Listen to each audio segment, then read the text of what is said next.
Folks, the House of Representatives just approved a new $3.5 trillion budget plan. The IRS made a new announcement on the next round of stimulus payments, folks, and I'm going to be telling you all the details in this video. So you want to be sure to stay until the end, and don't forget to subscribe to my channel and share this video with your friends and family. In the middle of a time when senior poverty is increasing, when people are struggling to keep their heads above water, Republicans and some Democrats came up with a brilliant idea. And the brilliant idea was to go forward with what is called a chain CPI, which is a fancy term for cutting cost of living adjustments for Social Security, for the elderly and the disabled. So the House advanced the $1 trillion bipartisan infrastructure bill while simultaneously approving a $3.5 trillion budget blueprint. That clears the way for Democrats in Congress to take action on a sweeping package, which includes many parts of President Biden's agenda. Now lawmakers fought along party lines, 220 to 212, to approve a rule that deemed the budget framework as passed. All over the country, the National Committee to Defend Social Security and Medicare, the AARP, other senior groups, we brought in millions of names in petitions, and we ended up beating back the effort to cut Social Security. But that's only a partial victory, because the goal should not be just to defeat efforts to cut Social Security. A key step forward enacting Biden's broader families plan, and set a September 27th deadline for the House to pass the infrastructure measure. Folks, I want you to know this. Nancy Pelosi sit on the House floor. Passing this rule paves the way for the Build Back Better plan, which will forge legislative process unseen in 50 years that will stand for generations alongside the New Deal and the Great Society. Folks, don't forget that President Biden has praised Congress and their progress on his Build Back Better agenda. He said the country is a step closer to truly investing in the American people. The goal should be to expand benefits for people who desperately need them. So how do you do that? Well, it's not hard to do. First of all, anyone who tells you that Social Security is going broke is not telling you the truth. Social Security has a trust fund. Now, the vote in the House was initially set to take place on Monday evening, but was delayed after Pelosi and a group of moderate Democrats were at a stalemate over when the chamber would take up the bipartisan infrastructure plan passed by the Senate this month. Now, the group of moderates, which started at 9 lawmakers, included 10 on Monday, threatened to block the budget blueprint unless the House votes on the infrastructure bill first. Pelosi, meanwhile, has repeatedly said that the House would not vote on the infrastructure plan, which focuses on physical infrastructure and left out many Democratic priorities, until the Senate passes the sweeping social spending plan. Progressive Democrats, too, have threatened out the bipartisan infrastructure bill until a larger package wins Senate approval.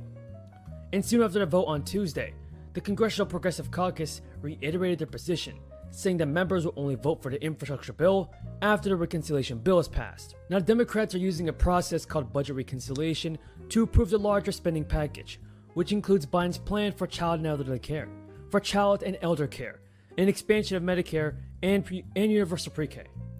Passage of the budget framework is the first step in that process, and its approval allows the Democratic-led Congress to fast-track the sweeping families measure and pass the Senate without GOP support. So the standoff between Pelosi and the moderate Democrats derailed initial plans for the House to advance the infrastructure bill budget blueprint Monday evening.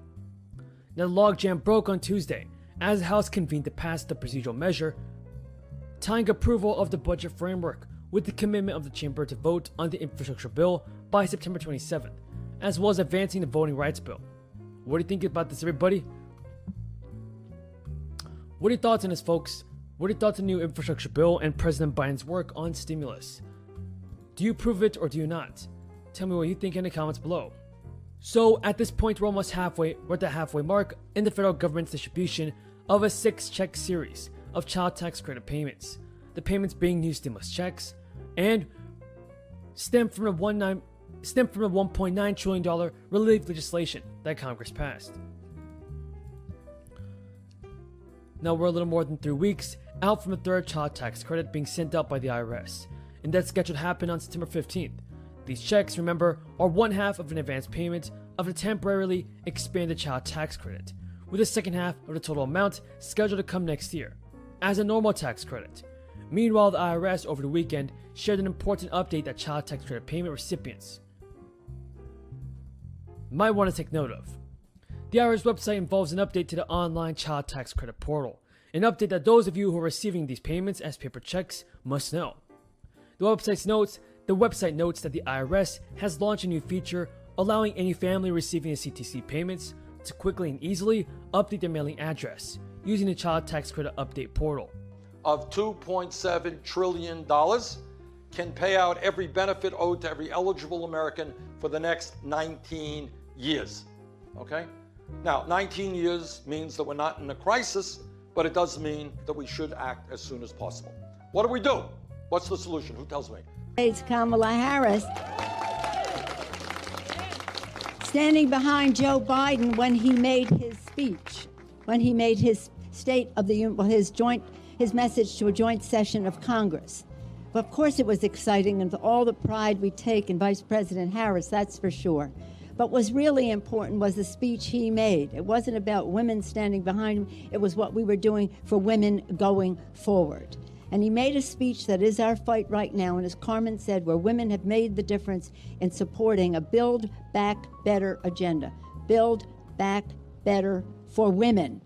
Build Back Better for women. We have child care, child tax credit, family and medical leave, paid family and medical leave, universal pre-K, child tax credit. Did I say that again and again? The list goes on of what he has put into his agenda, which is the Biden agenda for women.